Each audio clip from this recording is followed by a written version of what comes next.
great to be back home and done with another semester of college.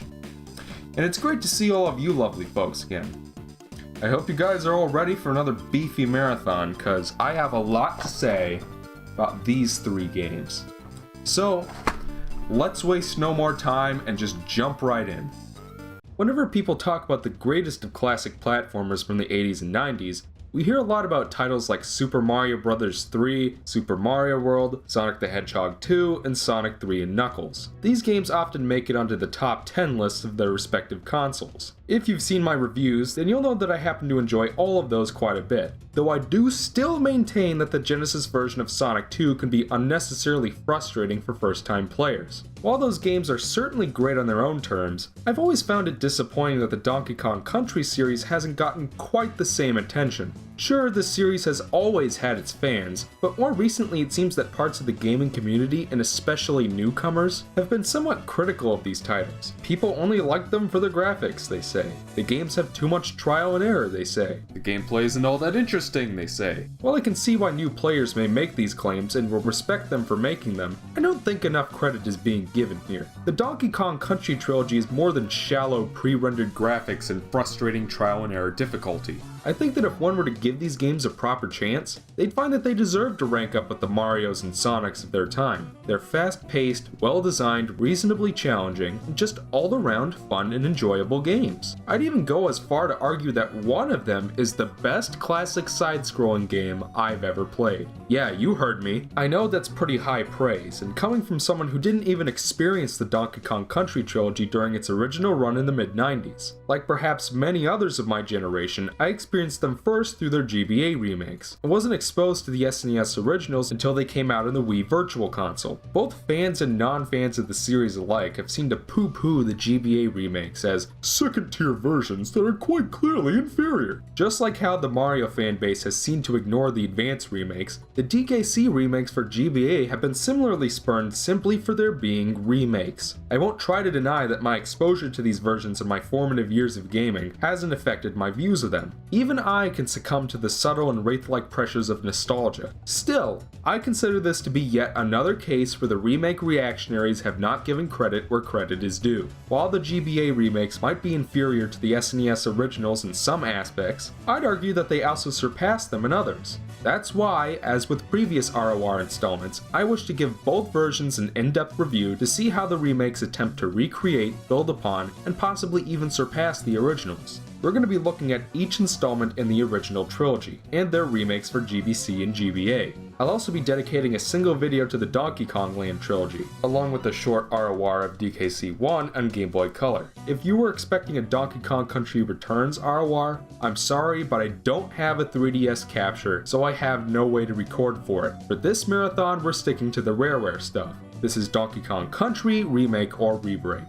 Our story begins in 1981. A Nintendo artist named Shigeru Miyamoto was charged with taking existing arcade hardware and designing a new game for penetrating the North American arcade scene. The result was Donkey Kong, a puzzle platformer which saw protagonist Jumpman making his way through a construction site and other settings to rescue his girlfriend Pauline from an escaped zoo ape. The game was enormously successful and spawned 2 arcade sequels, Donkey Kong Jr. in 1982 and Donkey Kong 3 in 1983. Both Donkey Kong and Jumpman, who was later renamed Mario, would go on to become 2 of the most iconic characters in Nintendo's lineup. After the early 80s, the Donkey Kong franchise would fall in popularity as new and even more popular Nintendo franchises like Super Mario and The Legend of Zelda made their mark in the growing home console market. The classic Donkey Kong gameplay formula would see its last iteration on the Nintendo Game Boy in 1994, which finally introduced DK's characteristic red tie. The gameplay of Donkey Kong 94 would be reincarnated 10 years later in the puzzle platformer Mario vs. Donkey Kong series. Besides the Game Boy remake, the Donkey Kong franchise had largely fallen from popularity by the early to mid-90s. Meanwhile, in merry old England, British developer Rare was doing pretty well from titles in its NES portfolio, that being such titles as Wizards and Warriors, Snake Rattle and Roll, RC Pro-Am, and of course, Battletoads. Using their profits, the firm purchased a number of fancy SGI computers, the same technology behind the digital effects in Jurassic Park. Around the same time, Nintendo visited Rare and was so enchanted by their development chops that they purchased a plurality of the company's stock, turning Rare into a second-party Nintendo developer. Rare was then commissioned to make a new title for the Super Nintendo using their SGI technology, and eventually the green light was given to develop a game based on the Donkey Kong IP. True to their greatest successes in the past, Rare's new Donkey Kong project took the form of a 2D platforming game, using SGI to model the characters in 3D, and then rendering them into sprites usable by the SNES. This advanced computer modeling process allowed the new title to offer visuals that were revolutionary for their time. To complete their reboot, the artists at Rare decided to abandon Donkey Kong's classic arcade look in favor of the new swirly-haired redesign we know today. Rare also redesigned Donkey Kong Jr., but when the producers at Nintendo complained that he looked too different, the redesigned Jr. was renamed Diddy Kong after a British slang word for small. The project, titled Donkey Kong Country, was finally released in November of 1994 after an intense marketing campaign by Nintendo, and went on to become one of the highest selling and highest rated games on the system. The game was such a hit that it spawned 2 direct sequels, 3 spin-offs on the Game Boy, a racing game, and a collectathon platformer for the Nintendo 64. Considering how gamers usually hate reboots, that's pretty impressive. While recently the original trilogy saw a digital re-release on the Wii U, along with the Donkey Kong Land trilogy on the 3DS. At the heart of this lasting legacy is the reboot that started it all, Donkey Kong Country for the Super Nintendo Entertainment System. How well does DKC1 hold up, and how does the Game Boy Advance remake stack up in comparison? As with most classic platformers, the plot isn't groundbreaking by any means, but it's still worth bringing up in this review. In the SNES version, the only sort of story exposition you get is Donkey Kong hanging his head in shame after discovering his missing banana hoard. The GBA remake adds a short intro cutscene that gives a more detailed helping of exposition than the SNES original. Our tale takes place on the conveniently named and shaped Donkey Kong Island, where the titular mountain gorilla and his relatives live in peace with the island's other inhabitants. Donkey Kong, who is actually the grandson of the original arcade Donkey Kong, has amassed a gigantic banana hoard under his house by unknown means. One night, Donkey Kong asks his cousin, a New World monkey named Diddy Kong, to stand guard over his banana hoard as part of his video game hero training. Only shortly after assuming his post, Diddy is attacked by a group of invading crocodiles known as the Kremling Crew, a nefarious cohort of cutthroats led by the kooky King K. Rool. The lizards shove Diddy into a barrel and chuck him in the bushes, and then proceed to rob DK's entire banana hoard. Donkey Kong is woken the next morning by his grandfather, Cranky Kong, who claims to be the Donkey Kong from the arcade original. When informed that his hoard has been pilfered, an enraged Donkey Kong promises to beat every single banana out of the Kremlings and send the scaly crusaders back from whence they came. Like I said, the plot's nothing too terribly special, but I can at least give it credit for keeping things lighthearted and fun. I couldn't possibly write a DKC review without mentioning dem aesthetics. In terms of graphics and presentation, I honestly think this game still looks fabulous even by today's standards. The character models may look dated when viewed up close, but when pre-rendered into sprites, they still look amazing. The character sprites are nicely detailed, brightly colored, well shaded, and brilliantly animated. The overall art direction manages to look somewhat realistic, while still being cartoony enough to avoid dim Uncanny Valley feels. The game is also quite charming. I love how all the enemies have goofy and over-the-top animations. I love how DK and Diddy do a little dance whenever you finish a stage. I love how whenever you damage Master Necky, the tops of his eyelids somehow detach from his head in a comedic fashion. I love how whenever you lose a bonus stage, Diddy throws his hat on the ground and starts jumping on it in frustration. Despite its realistic look, the game knows full well that you're playing as a gorilla and a monkey trying to retrieve bananas from a bunch of lizards. The environments make good use of parallax scrolling in back and front layers, and occasionally feature some awesome weather effects. Ropey Rampage, for example, has a stormy rain effect with lightning flashing in the background, while the Orangutan Gang features a swoony sunset look. Some stages, like Coral Capers, bust out some kick-ass Mode 7 effects. Overall, by any measure of graphical quality, the visuals in the original SNES version of Donkey Kong Country have aged very well and remain impressive even to this day. But how about the GBA version? A lot of fans and reviewers have often described the portable remakes as graphically inferior,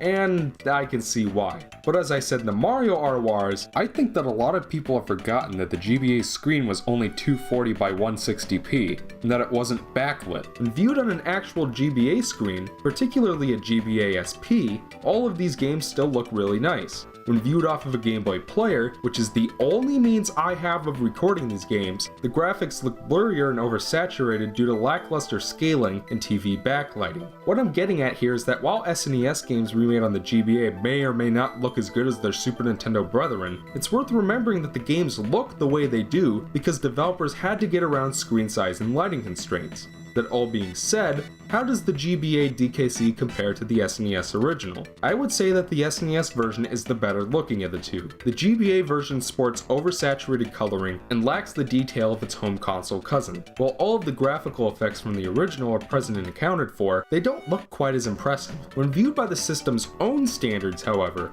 I'd consider the GBA Donkey Kong Country to be one of the best looking games on the system. The sprite work still looks really nice, and the environments are still good on the eyes. While the special effects may not look as good as before, it's still impressive and commendable that the wizards at Rare were able to pull off these console quality effects on a portable system. The SNES version is still the better looking game at the end of the day, but considering all the GBA's technical limitations, I still consider the two versions to be at least comparable. What about the soundtrack? I'd say that Donkey Kong Country and SNES sounds just as good as it looks. Taking the musical chairs are a trio of well-known Rareware musicians. Evelyn Fisher-Novakovic, yes she did get married, Robin Beanland of Conker's Bad Fur Day fame, and the illustrious David Wise, my favorite video game composer. DKC has received a lot of acclaim for its music, and while it's not my personal favorite soundtrack in the series, it's certainly a great assortment of tunes in its own right. The instrument quality is top notch for a Super Nintendo game, the tunes themselves are catchy and upbeat, and each track offers ambience to draw the player into the environment.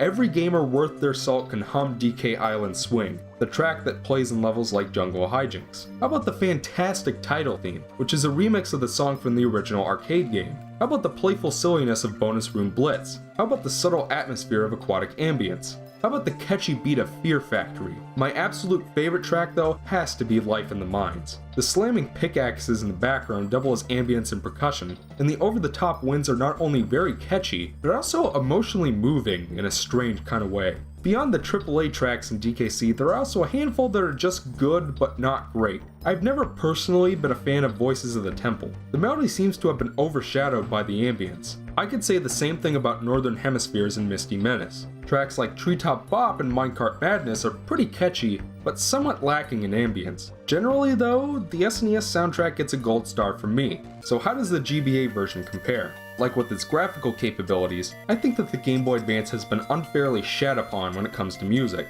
I'll say right now that when it comes to sound, the Super Nintendo is one of my absolute favorite systems. And while I do think that the Game Boy Advance sounds inferior in comparison, I also think that writing it off as crap isn't being fair. I've often heard the GBA version of the Donkey Kong Country soundtrack described as quote-unquote butchered in comparison to the original rendition. I'll accept that many people prefer the SNES version of the soundtrack, and that's perfectly fine, but butchered? Really? Once again, I feel like what people mean when they say that is, it doesn't sound exactly like the original, so therefore it's bad. As in the Mario RORs, I must stress that the GBA's hardware is different from the Super Nintendo's. Expecting all the tracks to sound exactly the same is unrealistic. I prefer to think of them as remixes, like when someone takes a Super Nintendo song and turns it into a Sega Genesis song. Part of the fun for me is seeing how the composers will take a great track like DK Island Swing and turn it into something new using different hardware. And in general, I think that the GBA version is one of the best sounding games on the system. Hell, I'll even say that I actually prefer some of the tracks in this remake over the SNES versions. The DKC title theme has never sounded better than it does here, especially with the badass intro cutscene playing in the background. I can say the same thing about the game's version of Simian Segway, Ricky's Cabin, Treetop Rock, Bad Boss Boogie, and even Aquatic Ambience. Other tracks like Northern Hemispheres, Misty Menace, Voices of the Temple, and Ice Cave Chant actually approximate the SNES versions pretty well. The game also features a handful of original tracks, and they're all great. Candy Kong and Funky Kong both got new theme songs, and I prefer them over the versions they replace. The Candy dance sequences and Funky fishing sequences also sound great. Additionally, I also find myself preferring the sound design.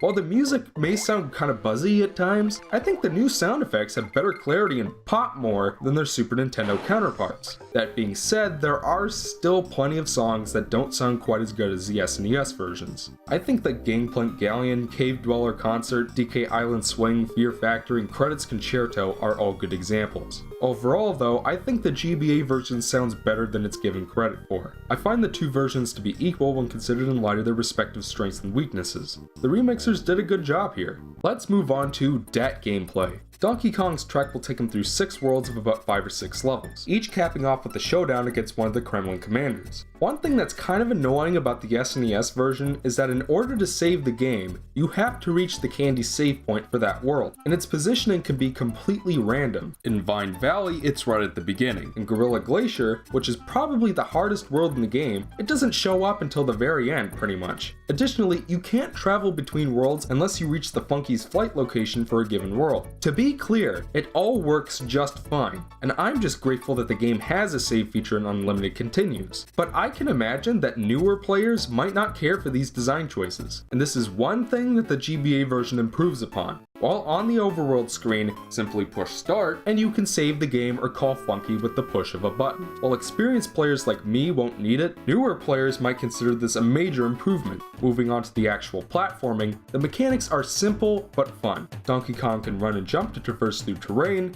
barrel roll into enemies from any angle, chuck a variety of barrels to defeat enemies, and slap at enemies to get free goodies. A more advanced move that I love to death is that if you roll off a ledge and press the jump button in midair, you can extend the length of your jump and better deal with some of the game's trickier platforming. Not far into the first stage, you'll recover Diddy Kong from a buddy barrel. Diddy has a similar moveset to DK, except he can cartwheel farther than DK can roll, and appears to jump slightly higher. If you're hit as DK, you'll automatically swap to Diddy Kong, so in that sense the other Kong doubles as a life bar of sorts. Donkey Kong can also defeat certain tougher enemies that Diddy can't. The control is tight, responsive, and easy to learn. The physics are floaty enough to give you extra control and precision when in midair, while not so floaty that you take forever to land. Regarding the control, my only real complaints for the SNES version is that unlike the sequels, the Kongs won't hold in place when throwing barrels in midair, and that they slow to a crawl when they finish a rolling move, so you have to keep jumping around to keep the pace. Now, I don't know if it's just my imagination, but I swear the controls are slipperier in the GBA remake, which can be really annoying for later levels that require more precision platforming. Both characters also seem to roll farther than in the Super Nintendo version. Let me be clear that the GBA version is far from unplayable. I still think it controls pretty well overall. I just think that if you're like me and used to the way the Kongs handle in the Super Nintendo, you might find yourself struggling in levels where bottomless pits are more abundant. If you haven't played either version, then you'll have nothing to worry about and should adjust to either just fine. Together, the pair of primates must hop and bop their way through 40 action-packed stages, each sporting a unique and quirky name. While bashing through hordes of Kremlin baddies, the Kongs will also nab extra lives by collecting bananas and balloons and tracking down the 4 Kong letters in a given stage. The overall level design keeps things straightforward, fast-paced, and linear. Just the way I like it. Stages come in many different flavors, with 2 or 3 stages each making use of the same design themes. Some take place in jungle environments, others in factories, even more in a variety of mine locations, and still more underwater. The game's jungle island setting doesn't make for the most interesting level types from a stage hazard and set piece perspective, but I'd still contend that the game's levels are plenty memorable. Each stage has its own unique gimmick that separates it from the others. Ropey Rampage introduces swinging ropes, Manic Mincers is overrun with giant spiky wheels, and Oil Drum Alley is populated with open flaming oil barrels. A lot of these gimmicks repeat and mix and match in later stages, but I still find that there's enough new going on for the game to remain interesting the whole way through. It's not like Yoshi's Island where the game drags on for way too long and gets stale about 3/5 in. Also scattered throughout the stages are 4 animal buddies: Rampy the Rhino, Winky the Frog, Expresso the Ostrich, and Ungard the Swordfish. Squawks the Parrot also makes an appearance as a glorified flashlight in Torchlight Trouble. You can think of the animal buddies as the power-ups of the Donkey Kong Country franchise. In addition to adding an extra hit, each buddy has their own unique abilities and allows you to access new areas of a stage. I enjoy the animal buddies quite a bit, and as much as I love Returns and Tropical Freeze, I think Retro Studios really dropped the ball by including only Rambi for a handful of levels. In addition to the buddies themselves, a plethora of gold statues are also plastered throughout the levels. Collecting 3 of a kind will send the Kongs to a bonus stage where you play as that animal buddy collecting statuettes of their likeness. Collecting 100 will snag you an extra life, and hidden giant statues will double your count. While these animal bonus stages are great for racking up extra lives, I also think they can be really annoying. There's nothing quite as frustrating as almost finishing a semi-annoying stage like Treetop Town, only to suddenly collect a 3rd espresso statue and get kicked back to the checkpoint. Though a fun distraction, I honestly don't miss the animal bonuses in the sequels. While the stages are very enjoyable, the boss fights are kind of disappointing. The first boss is a complete joke, and the rest aren't much better. Beyond the last 3 bosses, I don't find them all that interesting. This is one aspect where I feel the GBA Remake has improved upon the SNES version. Queen Bee, much like King Zing, will now spawn zingers in various protective formations that you'll have to take out to damage the boss. It's a lot better than the SNES version where Queen Bee does nothing but fly in a sine wave and run into your barrels. Billy Naughty will now drop giant stalactites from the ceiling, and Master Neki Sr. is now accompanied by his junior variety. I also like how Cranky now makes snarky comments whenever you defeat a boss. I still think the sequels have much better boss fights than this first game, but the GBA version is definitely an improvement over the original. Besides its graphical and musical excellence, the Donkey Kong Country series is well known for its difficulty. While DKC is certainly hard, it also understands the crucial difference between difficulty and challenge. Challenge involves the gradual development of a skill set through engagement with the game's mechanics, level design, and set pieces. Challenge is what makes a hard game rewarding and fun to play, because the player experiences a journey of growth in their reflexes and abilities. Difficulty, on the other hand, just means that a game is hard and takes longer to beat. There is an important difference between the two. Donkey Kong Country is a game that understands, unlike Sonic 2, that real challenge doesn't come from a noxious cocktail of unforeseeable instant kill hazards, limited continues, and trial and error memorization. DKC knows that a better way to deliver a lasting, rewarding, and fun challenge comes from the mastery of a few simple mechanics, well-structured and straightforward level design, and a sufficiently lenient margin of error. After all, I can't really improve if I can't keep trying. While that's not the only way to go about it, it is what I consider the ideal and competent way, and overall I find that both versions of Donkey Kong Country are well designed and fun to play in addition to being challenging. The mechanics control exactly how you'd want them to, and are simple to learn but challenging to fully master. The levels are well structured and offer checkpoints to keep you focused on that latest tricky chunk of level design. The stages are littered with bananas, balloons, and Kong letters for scoring extra lives, so even the least skilled players should find themselves amply equipped for the challenge ahead as long as they're willing to persevere. As an aside, I also think that the little jingle that plays when you lose a life is my favorite of any game series.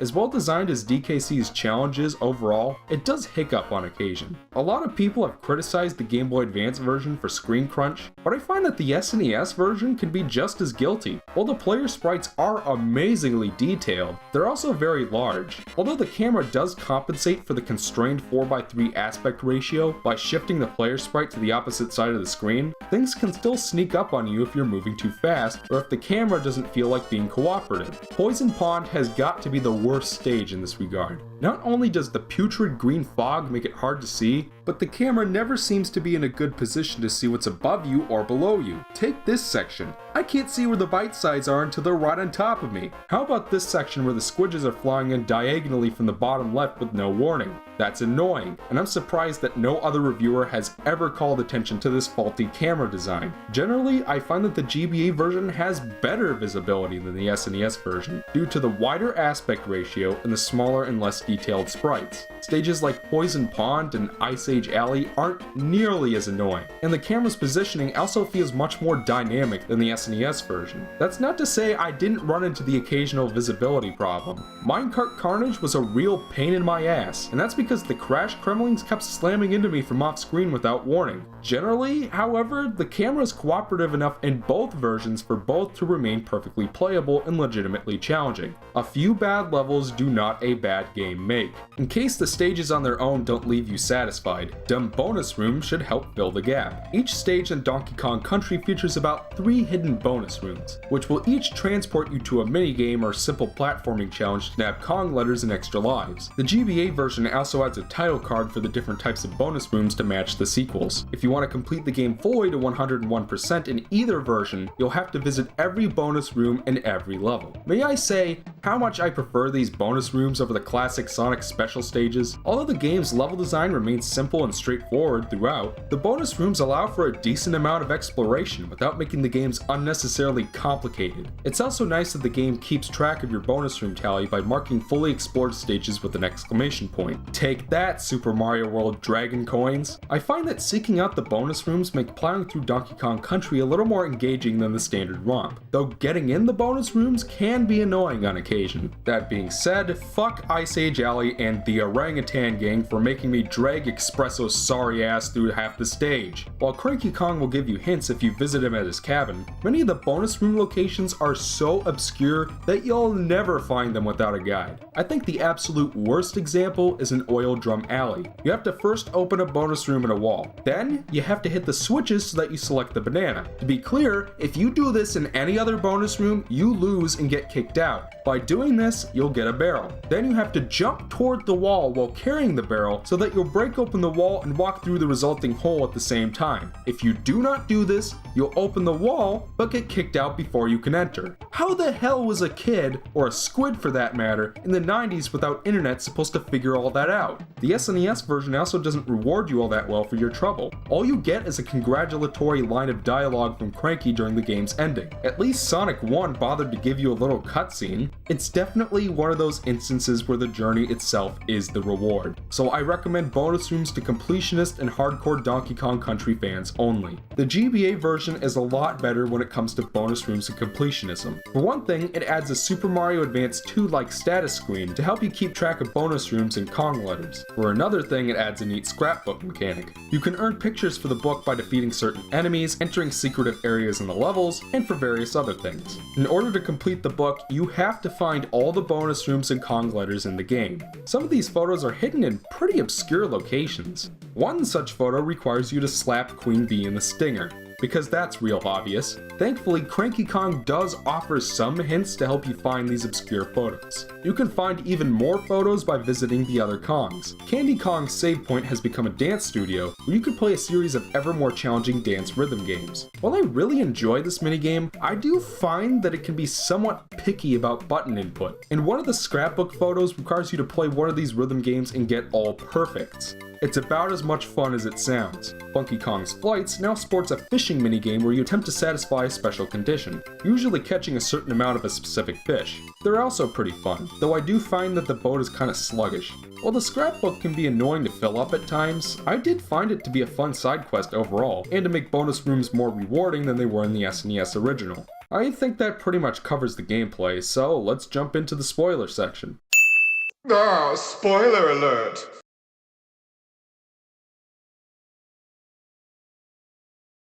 After laying the smackdown upon Master Nicky Sr. in Chimp Caverns, King K. Rool conveniently weighs anchor nearby.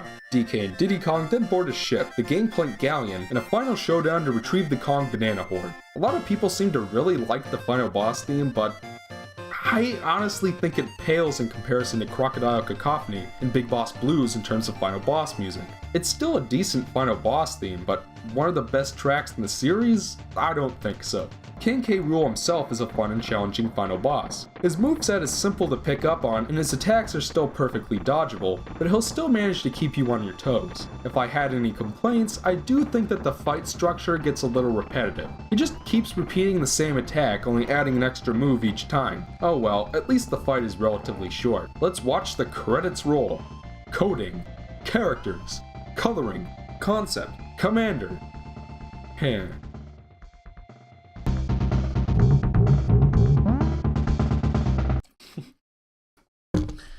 I don't know about you guys, but I always thought that was cute.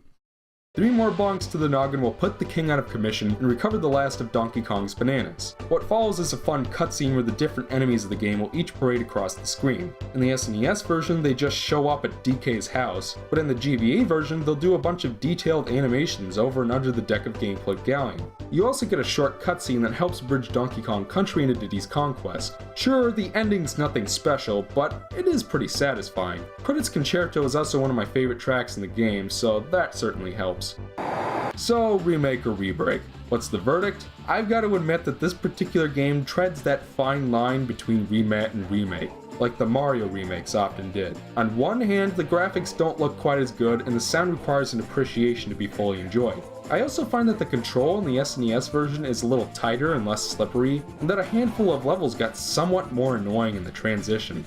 On the other hand, the game looks and sounds great by GBA standards, improves the camera and visibility, touches up the save feature and travel between worlds, improves the boss fights, updates the bonus room system, adds new story cutscenes, introduces new minigames, and tops everything off with a neat scrapbook mechanic. It also features a new time attack mode that I'm sure will appeal to someone. I totally understand it if others consider this game a remake, but I think it's done more than enough to earn the remake score. So yeah, Remake.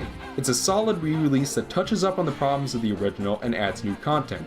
And that's what I'm looking for in a good remake. That being said, which version do I prefer? I'd honestly have to vote SNES for a few personal reasons. The slightly better control makes a big difference for me. And while the camera save and travel issues can be annoying, I've played the game so many times that they don't really get in my way anymore. Still, I enjoy both versions about equally, and often alternate between them when replaying the game. How about Donkey Kong Country as a game on its own? In the past, I've spent most of my time with the sequels, often to the neglect of this first game. Once I started practicing up for the Let's Play and Game Mavericks and began to go after bonus rooms, I gained a deeper appreciation for Donkey Kong Country 1 that I didn't have before. Sure, both versions have the occasional instance of annoying level design, can have spotty visibility at times, but the game is so well designed and fun to play in almost every other aspect that I find it hard to care. The superb graphics and sound also don't hurt. Donkey Kong Country is a fantastic game for the Super Nintendo and Game Boy Advance libraries, and provided that you're up to the challenge, I would recommend it wholeheartedly to anyone with the interest or curiosity.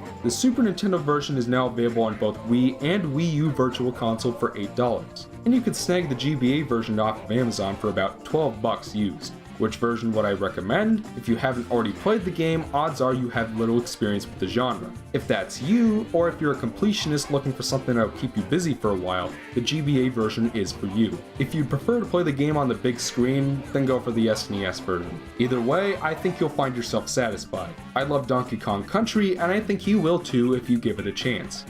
Well, that's pretty much all I have to say about this game. Next up on Donkey Kong Country Remake or Rebreak is Donkey Kong Country 2 Diddy's Conquest, also for the Super Nintendo and Game Boy Advance. A lot of you guys already know what I think of this game, so I hope you all join me next time for one of the biggest fangasms this channel will ever see. Until then, I'm ExoParadigmGamer, and I hope you all enjoyed the review.